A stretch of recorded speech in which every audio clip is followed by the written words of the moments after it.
유럽의 최전선을 지금 누가 지키는지 아십니까? 폴란드가 발칵 뒤집혔습니다. 수십 년 믿어온 서방이 내민 건 대기 번호표 한 장. 공장이 멈추고 정비가 멈추고 방어선이 멈췄죠. 그때 폴란드가 손을 내민 곳은 러시아가 대놓고 비웃던 나라였어요. 그리고 어느 새벽 국경도로가 불빛으로 뒤덮였습니다. 그 전말을 지금 공개합니다. 시작하기 전 구독과 좋아요, 그리고 대한민국 파이팅 댓글로 한국을 응원해주세요. 저는 얀 두빈스키라고 합니다. 나이는 54이고 폴란드 국방부 무장정책국장을 맡고 있었습니다.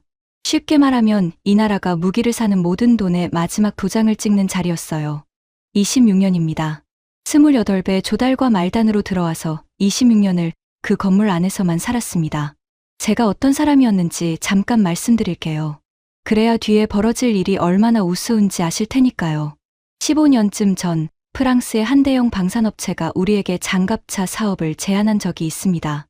그쪽 협상단장은 협상 첫날 이렇게 말했죠.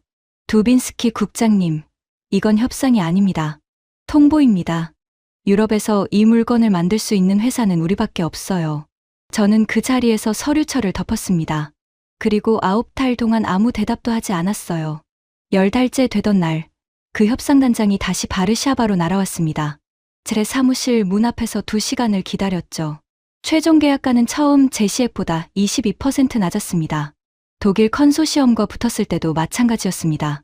그쪽 실무 총괄이 회의 도중 폴란드어 통역을 빼자고 했어요. 시간 낭비라고요. 저는 통역을 그대로 두고 그날부터 회의 전체를 폴란드어로만 진행했습니다. 그들은 사흘 만에 사과문을 들고 왔습니다. 유럽 방산업계에서 제 별명이 하나 있었어요.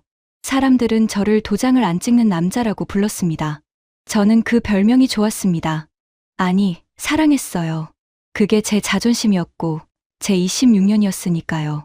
그런 제가 그날 아침 피고인석 같은 자리에 앉아 있었습니다. 정면에 앉은 사람은 로베르트 야신스키 의원이었습니다.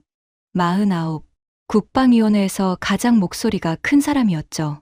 그는 서류를 손끝으로 툭툭 두드리더니 마이크를 당겼습니다. 두빈스키 국장님, 이 보고서 쓰신 분 맞습니까? 제가 썼습니다. 큰 소리로 말씀해 주시죠. 뒤에 기자분들 계십니다. 청문회장 천장의 형광등이 유난히 하얗게 느껴졌습니다. 목이 말라서 물컵을 들었는데 컵 표면에 맺힌 물방울이 손가락 사이로 미끄러졌어요. 저는 컵을 내려놓고 다시 마이크를 당겼습니다. 제가 썼습니다. 무장정책국장 얀 두빈스키입니다. 좋습니다. 그럼 읽어드리죠. 야신스키가 서류를 들어 올렸습니다. 아시아산 전차는 검증되지 않은 물건이다. 유럽 표준 정비 체계에 편입될 수 없다. 실전 데이터가 존재하지 않는다. 열병식용으로는 훌륭할지 모르나 폴란드 국민의 세금을 쓸 대상은 아니다. 이거 국장님 문장 맞습니까? 맞습니다. 이 보고서 때문에 1차 도입 물량 58대가 22대로 깎였습니다. 36대가 사라진 겁니다. 확인해 주시죠. 확인합니다. 방청석에서 웅성거리는 소리가 났습니다. 누군가 짧게 욕설을 뱉는 소리도 들렸어요. 위원장이 의사봉을 2번 두드렸지만 소리는 쉽게 가라앉지 않았습니다. 야신스키는 그 소음을 즐기는 사람 같았습니다. 그는 천천히 웃으면서 다음 서류를 꺼냈어요. 그럼 이건 뭘까요? 지난 겨울 국경 상황 보고서입니다. 우리 기갑여단이 국경 정면에 배치할 수 있었던 주력 전차 대수. 읽어보시겠습니까? 읽지 않아도 압니다. 읽어보십시오. 저는 숨을 한번 삼켰습니다. 입안이 모래를 씹은 것처럼 깔깔했어요. 22대입니다. 36대가 있었다면 58대였겠죠. 국장님이 없앤 그 36대 말입니다. 하지만 그건 시작에 불과했습니다. 야신스키는 3번째 서류를 꺼냈어요. 그리고 그 종이를 제 눈앞에 흔들었습니다. 그럼 국장님이 그렇게 믿었던 유럽 장비는 어땠을까요? 우리 여단이 운용하는 서방제 전차 부품 조달 실적입니다. 포탑 구동 개통 부품 하나, 발주부터 입고까지 걸린 일수 143일입니다. 의원님, 그건 전시 상황에 따른 공급망 문제로서 143일 동안 우리 국경은 뭘로 지켰습니까? 저는 대답하지 못했습니다. 국장님, 러시아가 우리 영공에서 GPS 신호를 흔들고 있을 때 국장님이 지켜낸 폴란드 국민의 세금은 어디에 있었습니까? 그때였습니다. 청문회장 뒤쪽 참고인석에서 누군가 조용히 자리에 앉는 소리가 났어요. 저는 반사적으로 고개를 돌렸습니다. 그리고 저는 그 사람의 손에 들린 물건을 봤습니다. 낡은 서류 가방이었습니다. 갈색 가죽이 모서리마다 하얗게 달아있고 손잡이 부분은 검게 절어있는 가방. 저는 그 가방을 알고 있었습니다. 4년 전에 딱 한 번 봤을 뿐인데 심장이 쿵 내려앉았어요. 제가 돌려보낸 사람이 한 명 있습니다. 4년 전 제 손으로 문 밖에 세운 사람이요. 그 사람이 지금 저를 심판하는 자리에 앉아 있었습니다. 4년 전으로 돌아가 보겠습니다. 그해 봄, 폴란드 국방부 조달 심사실은 하루에 12팀씩 업체를 받았습니다. 유럽 전역이 전차와 자주포를 찾아 뛰어다니던 시기였어요. 독일도, 프랑스도, 영국도 우리에게 카탈로그를 던졌습니다. 그리고 그 명단 맨 끝에 이름 하나가 붙어 있었습니다. 한국이었습니다. 저는 그 이름을 보고 웃었습니다. 실제로 소리내서 웃었어요. 옆에 있던 부하 직원에게 이렇게 말했던 게 지금도 또렷하게 기억납니다. 이건 왜 명단에 있지? 자동차 만드는 나라 아닌가? 제 편견은 세계였습니다. 그리고 저는 그 세계가 편견이라고 생각한 적이 단 한 번도 없었어요. 저는 그게 26년짜리 전문성이라고 믿었습니다. 첫째, 아시아산 무기 도입은 국방이 아니라 정치라고 봤습니다. 유럽 방산업체가 물량을 못 해주니까 정치인들이 급하게 아시아에서 긁어오는 것뿐이라고요. 국방은 60년을 보고하는 일인데 정치는 4년을 보고하는 일이잖아요. 둘째, 부품 문제였습니다. 이건 제게 거의 신념에 가까웠어요. 전차는 사는 게 아니라 30년을 같이 사는 겁니다. 부품 하나 깨지면 그때부터 시작이죠. 유럽 안에서도 143일이 걸리는데 지구 반 바퀴 떨어진 나라에서 부품이 오면 그건 반년입니다. 반년이면 전쟁이 끝나요. 셋째, 제가 가장 확신했던 겁니다. 아시아산 장비는 열병식용이라고 생각했습니다. 광장에서 줄 맞춰 굴러가는 건 잘하지만 진창에 처박히면 못 나온다고요. 저는 소련제 T-72로 군 생활을 시작한 세대입니다. 남이 만든 전차가 어떻게 사람을 배신하는지 몸으로 배웠어요. 그러니까 그날 한국 업체가 심사실 앞에 왔을 때 저는 이미 답을 정해놓고 있었습니다. 그 사람들은 아침 7시에 도착했습니다. 심사 예정 시각은 오후 6시였어요.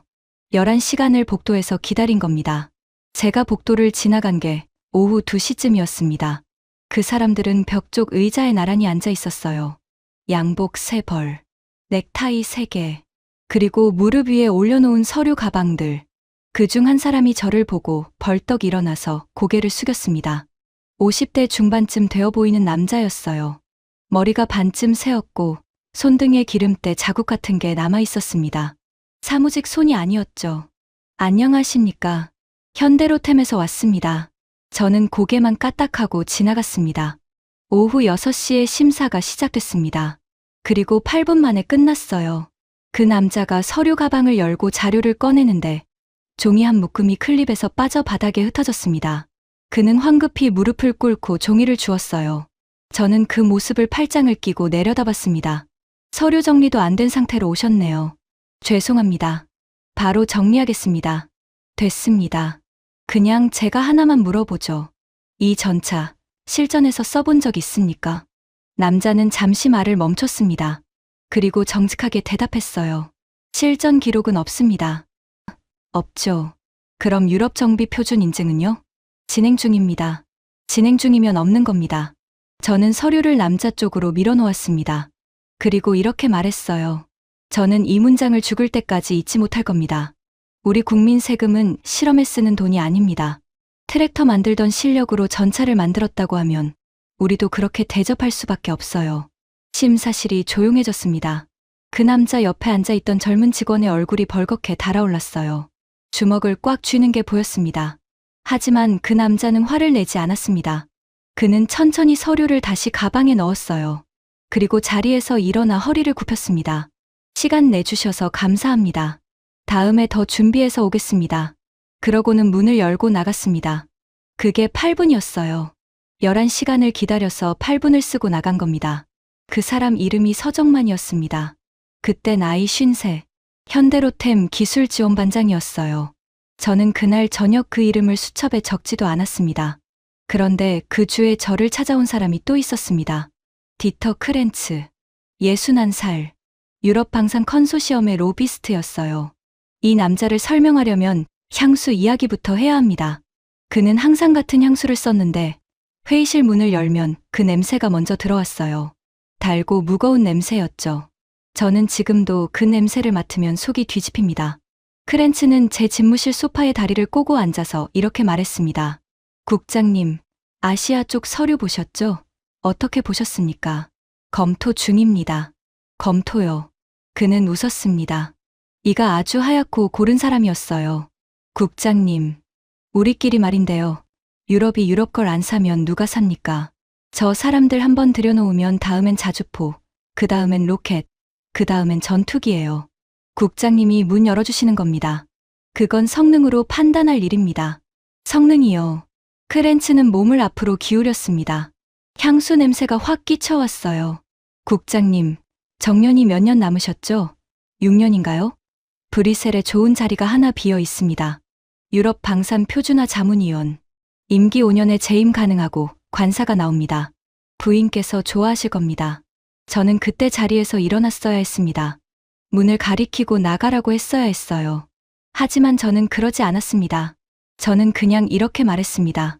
보고서는 제가 원칙대로 씁니다. 크렌츠는 만족스럽게 웃었습니다. 왜냐하면 그는 알고 있었거든요. 제 원칙이 이미 그가 원하는 쪽으로 기울어 있다는 걸요. 그는 저를 매수할 필요가 없었습니다. 그냥 제 편견을 확인하기만 하면 됐죠. 그게 가장 무서운 부분입니다. 저는 돈을 받지 않았습니다. 단 한 푼도요. 그런데 결과는 돈을 받은 사람과 똑같았어요. 그 주 금요일, 저는 보고서를 썼습니다. 11장짜리였어요. 그리고 마지막 장에 이렇게 적었습니다. 아시아산 전차 도입은 현 시점에서 권장되지 않는다. 보고서가 의회로 올라간 건 그해 여름이었습니다. 무장정책국장의 반대 의견은 무겁습니다. 26년 경력에 도장을 안 찍는 남자라는 별명까지 붙은 사람이 반대하면 그건 그냥 의견이 아니라 판결처럼 취급됐어요. 표결 결과는 이렇게 나왔습니다. 1차 도입 물량 58대, 그중 36대 삭감, 최종 22대. 그날 밤 크렌츠에게서 문자가 한 통 왔습니다. 딱 한 줄이었어요. 축하드립니다. 저는 그 문자를 지우지 않았습니다. 왜 지우지 않았는지는 저도 모르겠어요. 나중에 그 문자가 제 목을 조르게 될 줄은 정말 몰랐습니다. 그리고 계절이 2번 바뀌었습니다. 첫 번째 이상 신호는 국경에서 왔습니다. 우리 북동부 국경에서 러시아 역의 영토까지는 직선거리로 64km입니다. 자동차로 1시간도 안 걸리는 거리예요. 그 정도로 가깝습니다. 지난 겨울부터 그 일대에서 GPS 신호가 미친 듯이 흔들리기 시작했습니다. 처음엔 어선 몇 척이 항로를 잃는 정도였어요. 그런데 석 달쯤 지나자 민간 여객기가 착륙 접근 중에 항법 오류를 일으켰습니다. 승객 180명을 태운 비행기였어요. 기장은 수동으로 착륙시켰습니다. 착륙 후 관제탑과의 교신 기록이 남아 있는데 기장 목소리가 떨리고 있었습니다. 활주로가 어디 있는지 계기가 말을 안 해줬습니다. 창밖을 보고 내렸어요. 저는 그 녹취를 사무실에서 들었습니다. 창문 밖으로 바르샤바의 겨울 하늘이 회색으로 낮게 깔려 있었어요. 라디에이터가 딸깍거리는 소리 말고는 아무 소리도 나지 않았습니다. 등골이 서늘해졌습니다. 그 전파 교란의 발신원은 명백했습니다. 국경 너머 러시아군 사령부였어요. 그리고 그곳 지휘관 이름이 안드레이 코발료프 소장이었습니다. 58. 이 사람 이야기를 해야겠네요. 코발료프는 그냥 군인이 아니었습니다. 그는 카메라 앞에 서는 걸 좋아하는 사람이었어요. 러시아 국영방송에 한 달에 2번씩 나와서 폴란드를 조롱하는 게 그의 취미였습니다. 그가 방송에서 이렇게 말한 적이 있습니다. 폴란드가 아시아에서 전차를 사왔다고 하더군요. 좋은 소식입니다. 우리 정비병들이 이제 농기계 수리도 배워야겠어요. 방청객들이 웃었습니다. 진행자도 웃었어요. 그 다음 주에는 이런 말도 했습니다. 폴란드 국경부대에 지금 몇 대가 있는지 아십니까? 우리는 압니다. 우리가 세어봤거든요. 그리고 그는 손가락으로 숫자를 만들어 보였습니다. 20이었습니다. 저는 그 방송 클립을 17번 돌려봤습니다. 손이 떨려서 마우스를 놓쳤어요. 그 숫자를 만든 사람이 저였으니까요. 하지만 진짜 문제는 다른 곳에서 터졌습니다. 우리 기갑여단이 운용하던 서방제 전차 한 대가 훈련 중에 포탑 구동 개통 고장을 일으켰습니다. 정비반이 부품을 발주했어요. 표준 절차대로였습니다.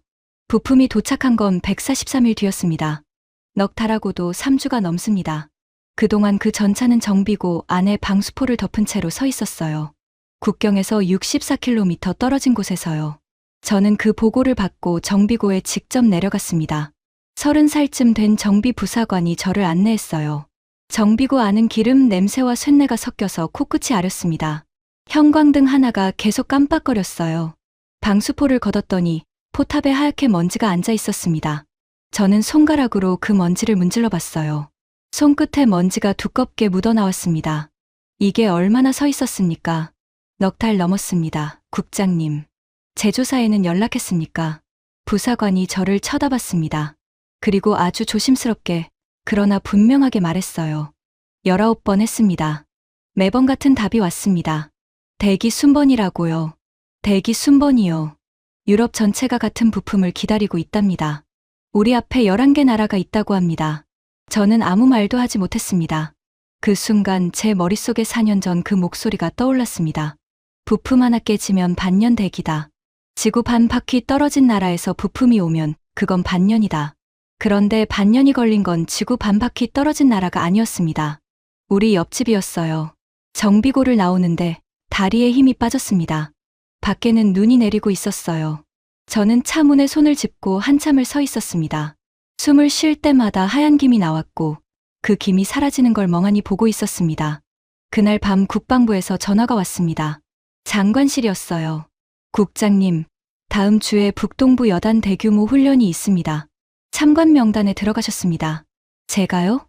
저는 조달 담당인데요. 장관님 지시입니다. 이유를 여쭤봐도 되겠습니까? 수화기 너머에서 잠깐 침묵이 흘렀습니다.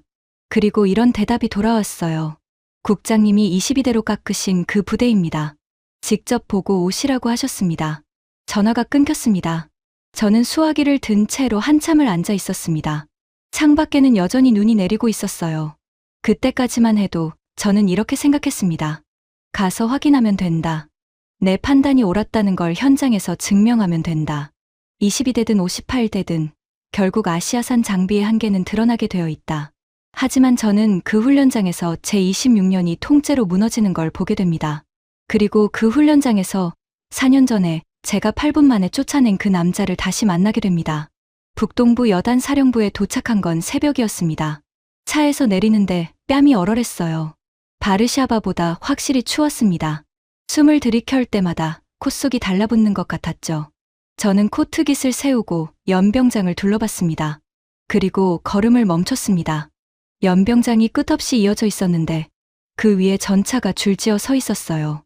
새벽 조명등 아래에서 포신들이 회색으로 번들거렸습니다. 그리고 그 뒤로 자주포가, 다시 그 뒤로 발사대 차량들이 늘어서 있었죠. 한 사내가 제 옆으로 다가와 경례를 붙였습니다. 기갑 여단 부여단장 마르크 비엘린스키 중령입니다. 국장님 안내를 맡았습니다. 47쯤 되어 보이는 사람이었어요. 얼굴이 거칠고 눈이 깊었습니다. 규모가 어떻게 됩니까? 병력 7,200명입니다. K2 전차 58대, K9 자주포 44문, 천무 발사대 18대, 무인기 340기가 투입됩니다. 여단 창설 이래 최대 규모입니다. 저는 그 숫자를 듣고 잠깐 멈칫했습니다. 58대라고 하셨습니까? 예. 1차 도입부는 22대 아닙니까? 비엘린스키 중령이 저를 쳐다봤습니다. 그리고 아주 담담하게 말했어요. 36대가 뒤늦게 들어왔습니다. 국장님 보고서 이후에 재편성됐습니다. 다만 2년 반이 늦었죠. 목덜미가 뜨거워졌습니다. 저는 대답하지 않고 걸음을 옮겼습니다. 국장님, 하나만 여쭤도 되겠습니까? 말씀하시죠. 그 2년 반 동안 이 국경을 22대로 막았습니다. 겨울에 러시아 기갑대대가 국경 정면에서 기동훈련을 했을 때 저는 여기서 22대를 세워놓고 밤을 샜습니다. 저는 뭐라고 말해야 할지 몰랐습니다. 그냥 앞만 보고 걸었어요. 정비 구역 쪽으로 들어서는데 컨테이너 사무실 하나에 불이 켜져 있었습니다. 유리창 안으로 사람 그림자가 몇 개 움직이는 게 보였어요. 저긴 뭡니까? 제조사 현지 기술 지원단입니다. 이 시간에요? 저 사람들은 우리보다 19시간 먼저 도착했습니다. 저는 걸음을 멈췄습니다. 뭐라고요? 훈련 개시 사흘 전에 부대 접수팀이 들어오게 되어 있었는데 저 사람들이 그보다 19시간 먼저 와 있었습니다. 우리 정문 초병이 못 들여보내서 밖에서 기다렸습니다. 영하 9도였어요. 왜 그렇게 일찍 옵니까? 비엘린스키가 처음으로 웃었습니다. 제가 물어봤습니다. 그랬더니 이러더군요. 장비가 먼저 도착하는데 사람이 늦으면 안 된다고요. 저는 그 컨테이너를 한참 봤습니다. 독일 쪽 지원팀은요? 안 옵니다. 안 온다고요? 계약서상 현장 지원은 별도 발주 항목입니다. 발주하면 옵니다. 대기 순번에 따라서요. 프랑스는요. 작년에 2번 왔습니다. 한 번은 하루 늦게, 한 번은 사흘 늦게요. 2번 다 오후에 와서 저녁에 갔습니다. 바로 그때 컨테이너 문이 열렸습니다. 작업복을 입은 남자가 나왔어요. 손에 커다란 보온병을 들고 있었고 입김이 하얗게 뿜어져 나왔습니다. 그는 정비고 쪽으로 몇 걸음 걷다가 우리를 발견했습니다. 그리고 멈춰 섰습니다. 새벽 조명 아래에서 저는 그 얼굴을 봤습니다. 머리가 반쯤 새었고 광대뼈 아래로 주름이 깊게 파여 있었어요. 4년 전보다 훨씬 늙어 보였습니다. 서정만이었습니다. 심장이 목구멍까지 치고 올라왔습니다. 손끝이 저릿해지면서 손가락이 저절로 오그라들었어요. 그는 저를 알아봤습니다. 확실히 알아봤어요. 눈이 아주 잠깐 커졌거든요. 저는 무슨 말이든 해야 한다고 생각했습니다. 사과든 변명이든 뭐든요. 입을 열려는데 목이 붙어서 소리가 안 나왔습니다. 그런데 서정만이 먼저 고개를 숙였습니다. 안녕하십니까. 현대로템 서정만입니다. 추운데 고생 많으십니다. 그게 다였습니다. 그는 보온병을 고쳐쥐고 정비고 쪽으로 걸어갔어요. 뒷모습이 조명 밖으로 사라질 때까지 저는 그 자리에 서 있었습니다. 비엘린스키가 물었습니다. 아시는 분입니까? 아닙니다. 거짓말이었습니다. 그리고 그 거짓말이 그날 하루 종일 제 속을 갉아먹었어요. 정비고 안으로 들어가니 사람들이 이미 작업 중이었습니다. 폴란드 정비병들이 8명, 한국 기술자들이 5명이었죠. 그중 유난히 눈에 띄는 사람이 있었습니다. 30 초반쯤 되어 보이는 여자 엔지니어였어요. 작업복 소매를 팔꿈치까지 걷어 올리고 자주포 포탑 안에 상체를 집어넣고 있었습니다. 저 사람은요. 한화 소속 윤가이 엔지니어입니다. K9하고 천무 담당입니다. 여자가요? 말이 튀어나오고 나서 아차 싶었습니다. 비엘린스키가 저를 힐끗 봤어요. 우리 정비병들도 처음엔 그랬습니다. 지금은요? 지금은 저 사람이 부르면 다들 뜁니다. 윤가이가 포탑에서 몸을 빼냈습니다. 이마에 기름이 묻어 있었고 머리카락이 땀에 젖어 관자놀이에 붙어 있었어요. 그녀는 폴란드 정비병 하나를 손짓으로 불렀습니다. 야쿱, 이거 좀 봐요. 예. 여기 배선 피복이 눌렸어요. 지금은 괜찮은데 진동 3번 더 받으면 벗겨집니다. 이거 왜 이렇게 됐을 것 같아요? 젊은 정비병이 한참 들여다보다가 고개를 저었습니다. 모르겠습니다. 위에서 공구를 떨어뜨렸어요. 누가 떨어뜨렸는지는 안 물어볼게요. 대신 이거 하나만 기억해요. 여기 눌리면 다음 겨울에 이 차 안 움직입니다. 그럼 이 차 타는 사람이 죽어요. 정비병 얼굴이 굳었습니다. 교체하겠습니다. 같이 해요. 내가 알려줄게요. 저는 그 광경을 문가에 서서 봤습니다. 기름 냄새와 쇳내, 그리고 어디선가 흘러나오는 커피 냄새가 섞여 있었어요. 라디오에서 폴란드 가요가 작게 흘러나오고 있었고 누군가 그 노래를 어설픈 발음으로 따라 부르고 있었습니다. 한국 기술자였어요. 저는 26년 동안 무기를 샀습니다. 그런데 무기를 사고 나서 그 무기 옆에 서 있는 사람들을 본 적은 거의 없었어요. 훈련 이틀째 오전에 사고가 났습니다. 기동훈련 중이던 K2 한 대가 언덕 아래 진창에 처박혔어요. 조향 계통에 문제가 생긴 겁니다. 무전으로 상황이 올라왔을 때 저는 솔직히 이렇게 생각했습니다. 시작됐구나. 부끄럽지만 사실입니다. 저는 그 순간 안도했어요. 제가 옳았다는 증거가 드디어 나온 거니까요. 저는 비엘린스키를 따라 현장으로 갔습니다. 가는 차 안에서 제가 물었죠. 복구 예상 시간은 얼마나 봅니까? 모르겠습니다. 상황을 봐야죠. 솔직하게 말씀해 보시죠. 경험상 이 정도면 며칠입니까? 국장님 기준으로 말씀드리면요. 예. 국장님이 아시는 기준으로는 넉 달입니다. 차 안이 조용해졌습니다. 현장에 도착하니 진창 속에 전차가 반쯤 기울어져 있었습니다. 궤도 한쪽이 지늘게 잠겨 있었고 승무원 3명이 밖에 나와 있었어요. 그리고 이미 한국 기술자 2명이 차체 아래에 들어가 있었습니다. 서정만이 진흙 위에 무릎을 꿇고 손전등을 비추고 있었어요. 무릎부터 허벅지까지 진흙이 새까맣게 묻어 있었습니다. 조양 유압 라인 커넥터입니다. 여기 하나 나갔습니다. 부품은요? 폴란드 정비 준이가 물었습니다. 창고에 있습니다. 준이가 눈을 크게 떴어요. 우리 창고에요? 예. 3동 비열입니다. 재고넉 대분 있습니다. 저는 제 귀를 의심했습니다. 저도 모르게 끼어들었어요. 잠깐만요. 부품이 여기 있다고요? 현지예요? 서정만이 진흙에서 몸을 일으켰습니다. 얼굴에도 흙이 튀어 있었어요. 계약할 때 현지 부품 창고를 같이 짓기로 했습니다. 고장률 높은 항목 위주로 상시 재고를 둡니다. 그런 항목이 몇 개나 됩니까? 1240개입니다. 숫자가 귀에 박혔습니다. 1240개요. 그걸 누가 관리합니까? 저희가 합니다. 8명이 상주합니다. 저는 아무 말도 못했습니다. 복구는 4시간 만에 끝났습니다. 정확히는 3시간 47분이었어요. 견인차로 끌어내는데 1시간, 커넥터 교체에 1시간 반, 시험 기동에 1시간 조금 넘게 걸렸습니다. 전차가 자기 힘으로 진창을 빠져나와 언덕을 올라가는 걸 보면서 저는 제 손목시계를 봤습니다. 그리고 다시 봤어요. 시간을 잘못 본 줄 알았거든요. 143일과 4시간. 같은 부대, 같은 겨울, 같은 정비고에서 나온 2개의 숫자였습니다. 저녁에 저는 그 정비고에 혼자 다시 가봤습니다. 한쪽 구석에 방수포를 덮은 전차가 여전히 서 있었어요. 서방제 전차였습니다. 넉 달 반째 그 자리에 있는 물건이죠. 저는 방수포를 들춰봤습니다. 먼지가 다시 하얗게 앉아 있었습니다. 그런데 정비고 반대편에서 인기척이 났습니다. 윤가희였어요. 그녀는 작업등 하나만 켜놓고 노트북 앞에 앉아 있었습니다. 아직 안 주무십니까? 국장님도요. 뭘 하고 계신 겁니까? 오늘 나간 커넥터 있잖아요. 왜 나갔는지 원인 분석하는 중입니다. 고쳤는데 왜요? 윤가희가 노트북에서 눈을 떼고 저를 봤습니다. 고친 건 한 대고요. 여기 58대 있습니다. 같은 이유로 나가면 57대가 더 나갑니다. 저는 할 말이 없었습니다. 원인이 뭡니까? 이 지역 진흙 성분입니다. 우리나라 시험장 흙보다 산성이 강해요. 실링 재질을 바꿔야 할 것 같습니다.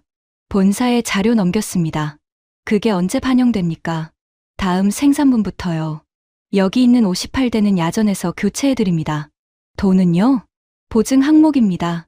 저는 그 컨테이너를 나오면서 담배를 한 대 물었습니다.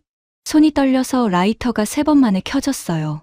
바로 그때 뒤에서 목소리가 들렸습니다. 국장님, 여기 계셨군요. 돌아보니 디터 크렌츠가 서 있었습니다. 그 향수 냄새가 찬 공기 속에서도 먼저 도착했어요. 여긴 어떻게 오셨습니까? 참관인 자격입니다. 유럽 방산 컨소시엄에도 초청장이 옵니다. 크렌츠는 코트 주머니에 손을 넣고 정비고 쪽을 봤습니다. 저 친구들 부지런하죠? 인정합니다. 아주 부지런해요. 부지런한 게 나쁜 겁니까? 나쁘진 않죠. 다만 값이 싸다는 뜻입니다. 저는 그를 쳐다봤습니다. 무슨 말씀입니까? 국장님, 사람이 저렇게 일하는 건 인건비가 싸기 때문입니다. 유럽에서 저러면 노조가 뒤집어져요. 저건 기술이 아니라 노동 착취입니다. 부품이 현장에 1240개 있는 것도 착취입니까? 크렌츠가 웃었습니다. 그건 재고 비용을 자기들이 떠하는 거죠. 오래 못 갑니다. 3년 안에 저 창고 없어집니다. 그때 되면 폴란드는 아시아산 전차 58대를 부품 없이 끌어안게 되는 거예요. 3년요. 제가 이 바닥에서 30년 넘게 있었습니다. 국장님, 처음엔 다 잘해줍니다. 도장 찍히고 나면 달라져요. 저는 담배를 발로 비벼 껐습니다. 그런데 크렌츠 씨, 예, 저 사람들 입국 서류가 3번 반려됐다고 들었습니다.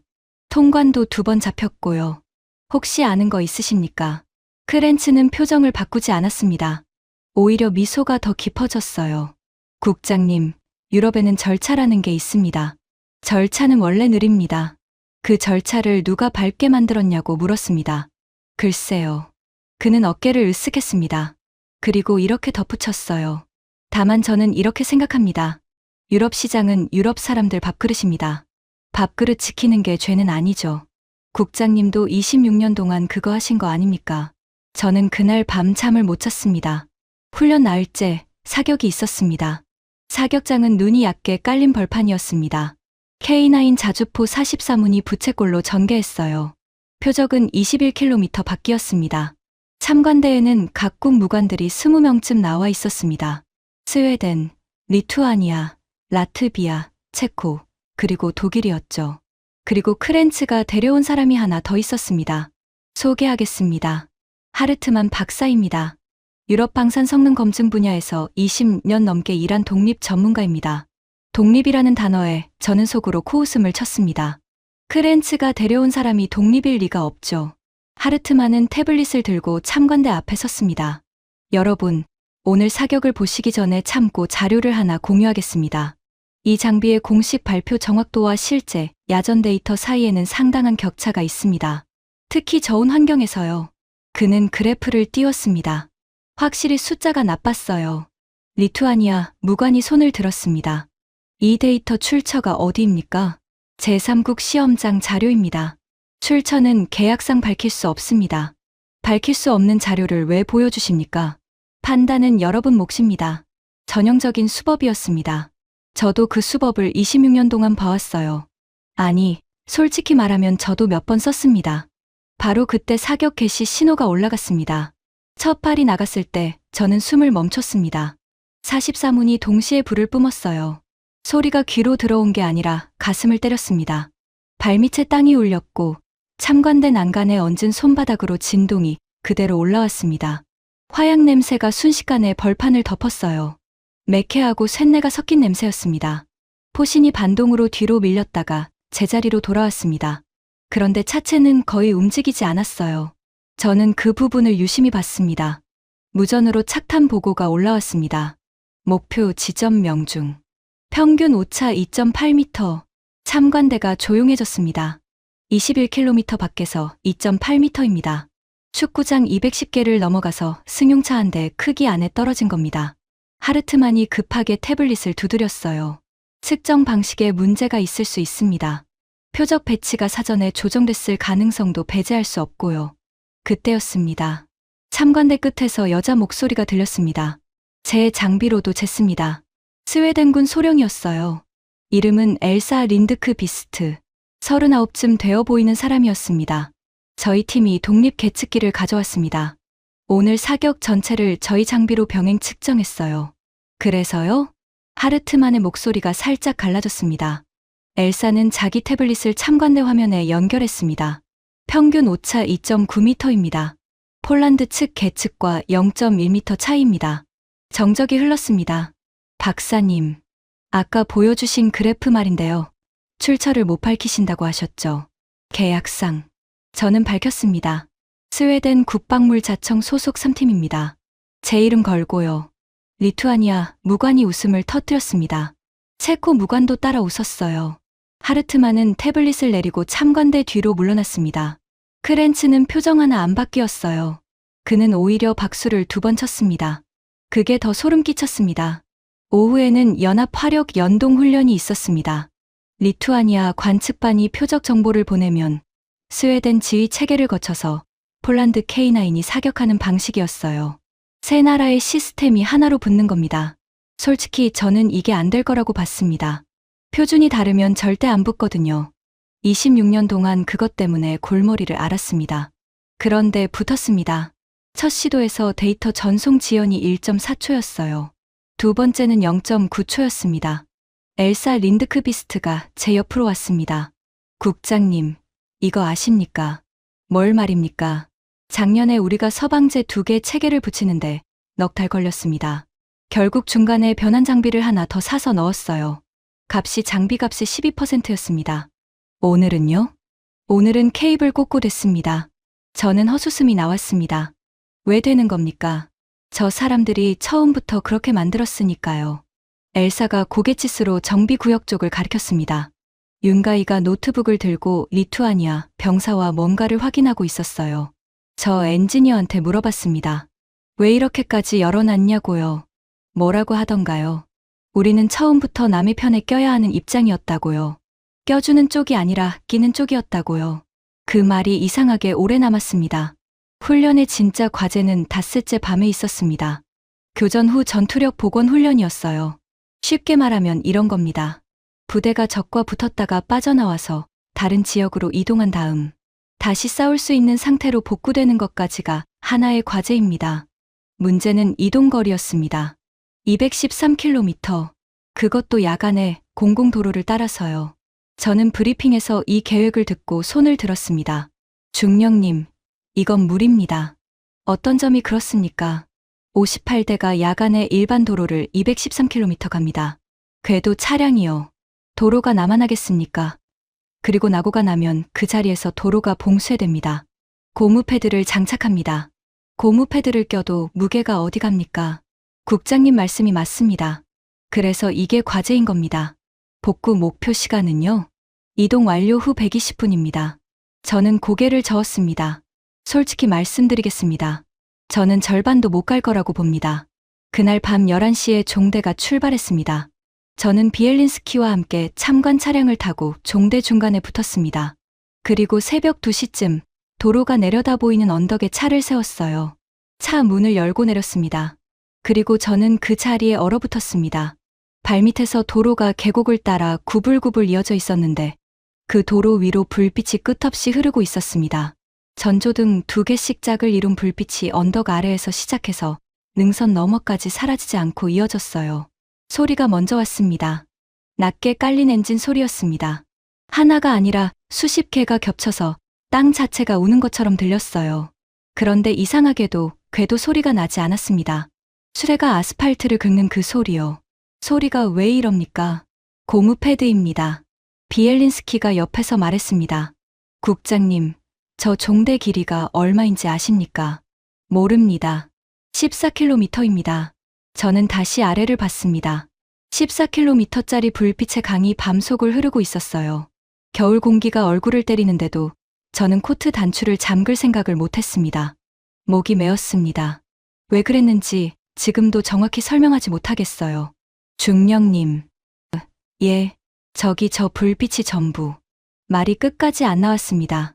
비엘린스키가 대신 말해줬습니다. 예, 전부 한국제입니다. 저는 26년 동안 서류로만 무기를 봤습니다. 사양서, 단가표, 계약서, 검수조서, 종이 위에 숫자들이요. 그런데 그 숫자들이 저렇게 생겼을 거라고는 한 번도 상상하지 못했습니다. 새벽 4시쯤 종대가 작은 마을을 통과했습니다. 저는 그때 놀라운 걸 봤어요. 새벽 4시인데 마을 사람들이 길가에 나와 있었습니다. 노인들이 대부분이었어요. 담요를 두르고 어떤 사람은 잠옷 위에 코트만 걸치고 나와 있었습니다. 그리고 그들이 손을 흔들었습니다. 한 할머니가 보온병을 들고 서 있길래 제가 차에서 내려 물었습니다. 어르신, 이 시간에 왜 나와 계십니까? 지나간다고 해서요. 추우신데요. 할머니가 저를 올려다봤습니다. 얼굴에 주름이 깊었어요.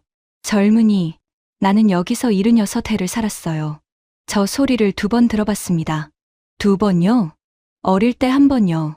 그때는 우리 걸 지키러 온 게 아니었죠. 할머니는 도로 쪽을 봤습니다. 이번엔 우리 편이잖아요. 그러니까 나와야지. 저는 대답을 못했습니다. 할머니가 보온병 뚜껑을 열어서 저에게 내밀었어요. 뜨거운 차 냄새가 확 올라왔습니다. 한 모금 마셔요. 얼굴이 하얘요. 종대는 새벽 7시 10분에 목적지에 도착했습니다. 나고 차량은 0대였습니다. 저는 그 보고를 받고 무전기를 2번 확인했습니다. 0대라고요? 예. 58대 전부 자력 도착했습니다. 중간에 정비 소요는요? 3건 있었습니다. 이동 중 처리했습니다. 이동 중에요? 동행 정비반이 붙어 있었습니다. 갓길에서 처리하고 다시 붙었습니다. 그 동행 정비반이 누구였는지는 물어보지 않아도 알았습니다. 그리고 복원 시간이 나왔습니다. 목표는 120분이었습니다. 실제는 47분이었어요. 그 숫자를 들었을 때 저는 참관 천막 기둥을 잡았습니다. 다리에 힘이 안 들어갔거든요. 옆에 있던 엘사 린드크비스트가 저를 붙잡아줬습니다. 국장님, 괜찮으십니까? 괜찮습니다. 안 괜찮아 보이시는데요. 저는 웃으려고 했는데 얼굴 근육이 말을 안 들었습니다. 같은 시각, 국경 너머에서는 다른 일이 벌어지고 있었습니다. 이건 나중에 안 사실입니다. 우리 감청반이 그날 새벽 러시아 측 통신량을 기록했는데 종대가 국경에서 가장 가까운 구간을 지나던 20분 동안 통신량이 평소의 5배로 뛰었습니다. 그리고 그 다음 날 코발료프 소장이 매주 나오던 국영방송 고정 코너가 갑자기 결방됐습니다. 편성표에는 이렇게 적혀 있었어요. 사정에 의해 방송을 쉽니다. 그런데 사흘 뒤에 사고가 터졌습니다. 야쿠비였어요. 정비고에서 윤가이가 배선 이야기를 해줬던 그 젊은 정비병 말입니다. 23이었습니다. 견인 작업 중에 고리가 파단됐습니다. 쇠고리가 튕기면서 야쿠브의 왼손을 쳤어요. 손가락 2개가 부러지고 손등이 찢어졌습니다. 사고가 난 지 2시간 만에 기사가 나왔습니다. 2시간입니다. 폴란드 국내 매체 3곳, 독일 매체 2곳이 거의 동시에 같은 내용을 실었어요. 제목이 다 비슷했습니다. 아시아산 전차 정비 중 폴란드 병사 중상, 설계 결함 의혹. 기사 안에는 익명의 유럽 방산 전문가 인터뷰가 붙어 있었습니다. 저는 그 문장을 읽자마자 누군지 알았어요. 하르트만이었습니다. 저는 그날 저녁 크렌츠를 사령부 복도에서 붙잡았습니다. 기사 봤습니다. 저도 봤습니다. 안타까운 일이죠. 2시간입니다. 크렌츠 씨. 사고 나고 2시간 만에 5개 매체가 같은 기사를 씁니다. 이게 가능합니까? 크렌츠는 손목시계를 봤습니다. 그리고 아주 태연하게 말했어요. 국장님, 언론은 빠릅니다. 그 견인 골이 어디서 온 겁니까? 제가 그걸 어떻게 합니까? 우리 여단 소모품 납품업체 목록에 컨소시엄 계열사가 2곳 있습니다. 크렌츠가 처음으로 웃음을 거뒀습니다. 그리고 아주 낮은 목소리로 말했습니다. 국장님, 조심하십시오. 뭐요? 국장님은 그 보고서 쓴 사람입니다. 이 판이 뒤집히면 국장님이 제일 먼저 갈려나갑니다. 지금 저랑 같은 배에 타고 계신 거예요. 그는 제 어깨를 툭 치고 지나갔습니다. 향수 냄새가 남았어요. 저는 그 자리에서 구역질이 났습니다. 그날 밤부터 정비고 불이 꺼지지 않았습니다. 서정만과 윤가이가 전 차량 점검에 들어갔습니다. 58대 전부요. 견인 개통, 인양고리, 체결부까지 하나씩 다 뜯었습니다. 저는 둘째 날 새벽에 정비고에 가봤습니다. 서정만이 작업대에 엎드려 있었어요. 자는 게 아니라 파단된 고리 단면을 확대경으로 들여다보는 중이었습니다. 눈이 새빨갛게 충혈돼 있었습니다. 몇 시간째입니까? 모르겠습니다. 주무셔야죠. 우리 애가 다쳤는데 어떻게 잡니까? 저는 그 말에 멈칫했습니다. 우리 애요? 서정만이 확대경에서 눈을 떼고 저를 봤습니다. 야쿠비요. 여기 애들 저한테 다 우리 애들입니다. 그는 다시 고리를 들여다봤어요. 국장님, 이거 좀 보십시오. 저는 확대경을 넘겨받았습니다. 단면이 2가지로 보이시죠? 여기 이 반짝이는 부분하고 여기 어두운 부분요. 보입니다. 어두운 부분은 오래전부터 금이 가 있던 자리입니다. 반짝이는 부분은 어제 부러진 자리고요. 그러니까 이 고리는 어제 부러진 게 아닙니다. 이미 금이 간 채로 납품된 겁니다. 저는 확대경을 내려놨습니다. 손이 떨렸어요. 증명할 수 있습니까? 금속 조직 검사 넣었습니다. 사흘 걸립니다. 사흘이요. 그동안 기사는 계속 나가겠죠. 윤가이가 옆에서 노트북을 두드리다가 끼어들었습니다. 국장님, 저희 한 가지 더 찾았습니다. 뭡니까? 이 고리 규격이 우리 도면하고 다릅니다. 우리 도면은 인장 강도 기준이 훨씬 높습니다.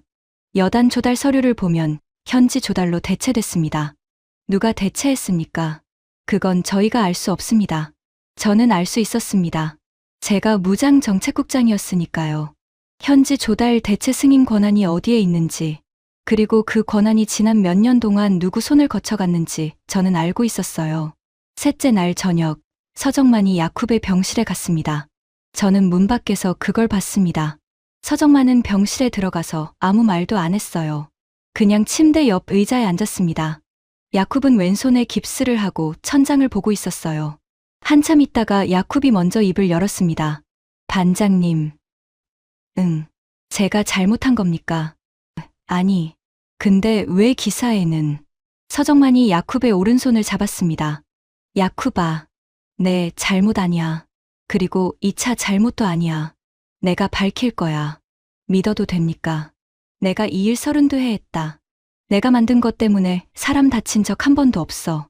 한 번도. 야쿠브의 눈에서 눈물이 흘렀습니다. 23살짜리가 소리도 못 내고 울었어요. 서정만은 그냥 손을 잡고 앉아 있었습니다. 저는 복도 벽에 등을 대고 서 있었어요. 형광등이 우웅거리는 소리만 들렸습니다. 그리고 그때 저는 서정만이 병실 의자 옆에 내려놓은 물건을 봤습니다. 낡은 갈색 서류 가방이었습니다. 모서리가 하얗게 닳고 손잡이가 검게 절어있는 가방. 4년 전 봄, 제 앞에서 종이를 흘리고 무릎을 꿇고 줍던 그 남자가 들고 있던 바로 그 가방이었어요. 4년입니다. 4년 동안 저 가방을 그대로 쓰고 있었습니다. 저는 복도에 주저앉았습니다. 그날 밤 저는 바르샤바로 전화를 걸었습니다. 야신스키 의원 사무실이었어요. 두빈스키입니다. 이 시간에 무슨 일입니까? 청문회 열어주십시오. 수화기 너머가 조용해졌습니다. 국장님, 지금 청문회 열면 국장님이 죽습니다. 압니다. 무슨 말을 하실 겁니까?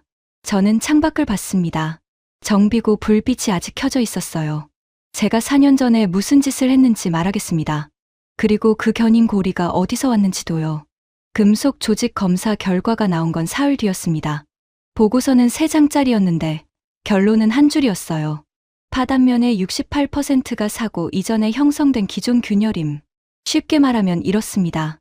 그 견인고리는 야쿠브의 손을 치기 전부터 이미 3분의 2가 부러져 있었습니다. 납품될 때부터 불량이었던 거예요. 그리고 인장강도 시험값이 도면 기준의 절반에도 못 미쳤습니다.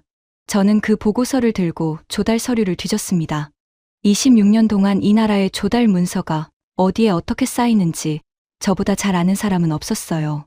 이틀 밤을 새워서 찾아냈습니다. 그 견인고리는 현지 조달 대체 품목이었습니다.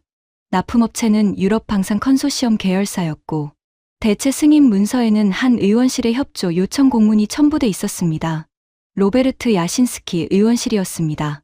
청문회에서 저를 난도질하던 바로 그 사람이요. 저는 그 문서를 3번 읽고 나서 의자에 등을 기댔습니다. 웃음이 나왔어요. 진짜로 소리내서 웃었습니다. 그러다가 웃음이 멈추고 나니까 손이 떨리기 시작했습니다. 그날 밤 저는 휴대전화 문자함을 열었습니다. 4년 전 그 문자가 아직 거기 있었어요. 축하드립니다.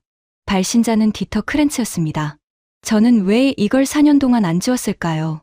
아마 마음 한구석에서는 이게 언젠가 필요할 거라고 알고 있었던 것 같습니다. 저는 그 화면을 사진으로 찍었습니다. 수사는 빨랐습니다. 야신스키 의원의 계좌에서 380만 유료가 나왔어요. 컨설팅 명목이었습니다. 5개 매체에 동시에 뿌려진 그 기사도 익명의 유럽 방산 전문가라는 사람도 전부 한 곳에서 나왔습니다. 하르트만 박사는 독립 전문가가 아니었습니다. 그는 크렌츠 컨소시엄에서 11년 동안 자문료를 받고 있었어요. 저는 크렌츠를 마지막으로 한 번 봤습니다. 검찰 조사를 받고 나오던 날이었죠. 국장님, 오셨네요. 그는 여전히 웃고 있었습니다. 그 향수 냄새까지 그대로였어요. 후회는 없습니까? 무슨 후회요? 23살짜리 손이 부러졌습니다. 크렌츠가 어깨를 으쓱했습니다. 안타깝죠. 하지만 국장님, 이건 시장 논리입니다. 유럽 시장을 지키려는 사람과 뚫으려는 사람이 있었고 저는 지키는 쪽이었을 뿐이에요. 그 애 손은요. 제가 부러뜨린 게 아닙니다. 그는 코트깃을 세우고 계단을 내려갔습니다. 끝까지 사과 한마디 없었어요. 저는 그 뒷모습을 보면서 확실히 깨달았습니다. 저런 사람은 무너지지 않습니다. 그냥 다른 나라로 옮겨갈 뿐이에요. 그리고 국경 너머에서도 무너지는 소리가 들렸습니다. 야간 종대 영상이 공개된 건 그 주였습니다. 우리 국방부가 14km짜리 불빛의 강을 항공 촬영한 영상을 공개했어요. 편집도 음악도 없었습니다. 그냥 4분 30초짜리 통짜 영상이었습니다. 닷새 만에 조회수가 4천만을 넘었습니다. 코발료프 소장은 그 주에 방송에 복귀하려고 했습니다. 하지만 복귀하지 못했어요. 대신 그의 과거 방송 클립들이 러시아 국영방송 아카이브에서 조용히 사라졌습니다. 농기계 수리를 배워야겠다던 그 발언도, 손가락으로 20일을 만들어 보이던 장면도요. 그리고 이건 나중에 우리 정보 개통에서 확인된 내용입니다. 종대 영상이 공개되고 이틀 뒤 코발료프 사령부에서 긴급 도상 평가가 있었습니다. 참모가 지도 위에 원을 하나 그렸다고 합니다. 폴란드 북동부에 배치된 천무 발사대 18대의 사거리를 표시한 원이었어요. 그 원 안에 코발료프의 사령부가 통째로 들어가 있었습니다. 지휘소도, 활주로도, 보급창도, 전부요. 그 회의에 있었던 사람 말에 따르면 코발료프는 그 지도를 한참 동안 아무 말 없이 봤다고 합니다. 그리고 딱 한마디를 했다고 해요. 이걸 왜 아무도 나한테 말 안 했나. 그 사람은 2달 뒤에 보직에서 물러났습니다. 같은 달에 노르웨이에서 발표가 났습니다. 장거리 다연장 로켓 사업 24억 달러. 미국제가 탈락하고 한국제가 선정됐습니다. 노르웨이 획득청 사업단장이 기자회견에서 한 말이 인상적이었어요. 3가지를 봤습니다. 사거리, 가격, 그리고 납기입니다. 앞에 2개는 비슷한 후보가 있었어요. 하지만 납기에서 갈렸습니다. 기자가 물었습니다. 납기라고 하셨는데 얼마나 차이가 났습니까? 이 회사는 우리와 이미 10년 넘게 거래했습니다. 그동안 단 한 대도 늦은 적이 없습니다. 한 대도요. 그 기사가 나가고 나서 일주일 만에 우리 외교부로 문의가 들어오기 시작했습니다. 그 중에는 러시아제 무기를 30년 넘게 써온 나라들도 있었습니다. 2번째 청문회는 같은 방에서 열렸습니다. 의원 17명, 카메라 9대. 처음과 똑같았어요. 다만 자리 하나가 비어 있었습니다. 야신스키 의원의 자리였습니다. 그는 전날 제명됐거든요. 그리고 참고인석에 한 사람이 앉아 있었습니다. 서정만이었습니다. 무릎 위에 그낡은 갈색 가방을 올려놓고요. 위원장이 저에게 발언 기회를 줬습니다. 두빈스키 국장, 진술하십시오. 저는 마이크를 당겼습니다. 손바닥이 땀으로 젖어서 마이크대가 미끄러웠어요. 먼저 사실 관계를 정정하겠습니다. 저는 4년 전 아시아산 전차 도입에 반대하는 보고서를 썼습니다. 그 보고서로 1차 물량 36대가 삭감됐습니다. 그 결과 우리 북동부 국경은 2년 반 동안 22대로 유지됐습니다. 방청석이 조용해졌습니다. 저는 그 보고서를 쓰면서 돈을 받지 않았습니다. 단 한 푼도요. 그래서 저는 오랫동안 제가 깨끗하다고 믿었습니다. 저는 잠시 숨을 골랐습니다.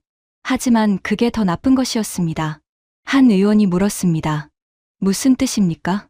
돈을 받은 사람은 자기가 무슨 짓을 하는지 압니다. 저는 몰랐습니다. 저는 제 편견을 전문성이라고 불렀습니다. 26년 동안요. 저는 서류철에서 종이를 꺼냈습니다. 11장짜리 그 보고서 원본이었어요. 이 보고서 마지막 장에 제가 이렇게 썼습니다. 아시아산 전차 도입은 현 시점에서 권장되지 않는다. 저는 그 종이를 들어 올렸습니다. 그리고 찢었습니다. 1번, 2번, 3번. 종이 찢어지는 소리가 마이크를 타고 청문회장 전체에 울렸습니다. 카메라 셔터 소리가 폭우처럼 쏟아졌어요. 이 문서는 폐기되어야 합니다. 그리고 저는 이 문서에 대해 전적으로 책임지겠습니다. 위원장이 물었습니다. 국장, 더 하실 말씀 있습니까?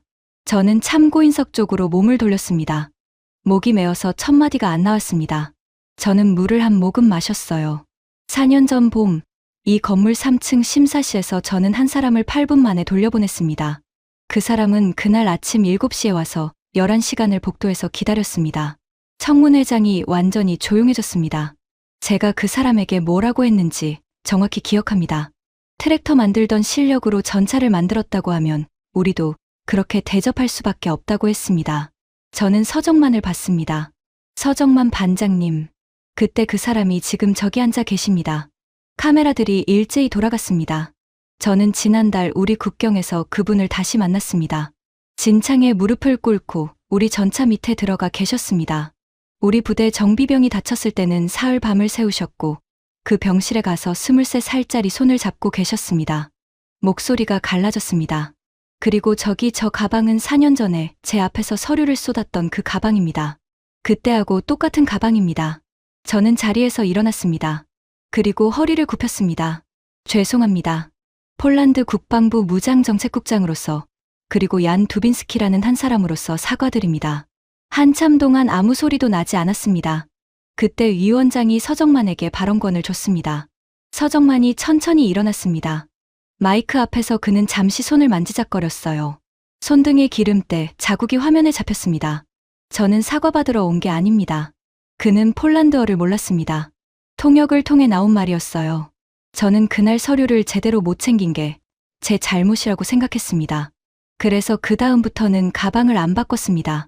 그날을 잊지 않으려고요. 방청석에서 누군가 숨을 삼키는 소리가 들렸습니다. 저는 32해 동안 이 일을 했습니다. 저희 나라도 예전엔 남의 나라 무기를 얻어 쓰던 나라였습니다. 부품 하나 못 구해서 멀쩡한 장비를 세워둔 적이 많았습니다. 그때 우리 어른들이 어떤 마음이었는지 저는 압니다. 그는 잠깐 말을 멈췄습니다. 그래서 저는 부품 창고부터 짓자고 했습니다. 팔고 끝내면 안 된다고 했습니다. 왜냐하면 그 장비 위에 사람이 타니까요. 서정만이 고개를 들었습니다. 국장님, 사과는 저 말고 야쿠한테 해주십시오. 그 애 손이 다쳤습니다. 청문회장에서 박수가 터졌습니다. 의원 16명이 전부 일어났습니다. 방청석도, 기자석도 일어났어요. 박수 소리가 3분 넘게 이어졌습니다. 저는 그 자리에 서서 울었습니다. 54살 먹은 남자가 카메라 9대 앞에서 울었어요. 부끄럽지 않았습니다. 저는 그 다음 주에 사표를 냈습니다. 26년이었습니다. 브리셀 자리는 물론 없어졌고요. 하지만 후회하지 않습니다. 마지막으로 하나만 더 말씀드리고 싶습니다. 사표를 내고 2달쯤 지났을 때 비엘린스키 중령이 저를 국경부대로 초청했습니다. 훈련 성과 보고회가 있다고요. 저는 민간인 신분으로 그 연병장에 섰습니다. 그날 부대 게시판에 숫자 하나가 크게 걸려 있었습니다. 47분. 전투력 복원 기록이었어요. 목표 120분짜리 과제를 47분에 끝낸 그 기록입니다. 그 밑에 참가 승무원 명단이 붙어 있었습니다. 그리고 연병장 한쪽에 K2 한 대가 서 있었습니다. 그 위에 젊은 조종수가 올라가 있었어요. 안나 코왈치크 하사, 23이었습니다. 213km를 밤새 몰았던 그 조종수였습니다. 행사가 끝나고 한국기술지원단이 정비고 쪽으로 걸어가고 있었습니다. 서정만과 윤가희, 그리고 나머지 사람들이요. 그들은 늘 그랬듯이 조용히 뒤로 빠지고 있었어요. 그때 안나 하사가 전차 위에서 몸을 일으켰습니다. 그리고 그쪽을 향해 경례를 붙였습니다. 1명이 따라했습니다. 그 다음 2명이, 그 다음 10명이 따라했어요. 연병장에 서 있던 폴란드 병사 전부가 정비고 쪽으로 돌아서서 경례를 했습니다. 서정만은 당황해서 어쩔 줄 몰라 했습니다. 그는 가방을 든 채로 어정쩡하게 고개만 숙였어요. 저도 경례를 했습니다. 군인이 아닌데도요. 바람이 불었고 연병장 끝에 폴란드 국기가 소리를 내며 펄럭였습니다. 저는 26년 동안 이 나라에 무기를 샀습니다. 그런데 무기를 산다는 게 뭔지는 마지막 해야 알았습니다. 무기를 사는 건 물건을 사는 게 아니었어요. 그 물건 뒤에 서 있는 사람들을 사는 거였습니다. 11시간을 복도에서 기다리는 사람들, 우리보다 19시간 먼저 도착해 영하 9도에 서 있는 사람들, 남의 나라 23살짜리를 우리 애라고 부르는 사람들 말입니다. 저는 그걸 몰라서 36대를 깎았습니다. 여러분은 저 같은 실수를 하지 않으시길 바랍니다. 사람을 판단할 때는 그 사람이 어디서 왔는지가 아니라 그 사람이 무엇을 해왔는지를 보십시오. 지금까지 얀 두빈스키였습니다. 지금까지 폴란드 국방부에서 26년을 일한 얀 두빈스키가 겪은 충격적인 이야기였습니다. 유럽의 국경을 지금 누가 지키고 있는지, 그 자리에 우리 기술자들이 어떻게 서 있었는지 이 이야기를 널리 공유해 주세요. 무기보다 강한 건 결국 사람이었습니다. 구독과 좋아요도 부탁드립니다. 지금까지 터칭 스토리였습니다. 감사합니다.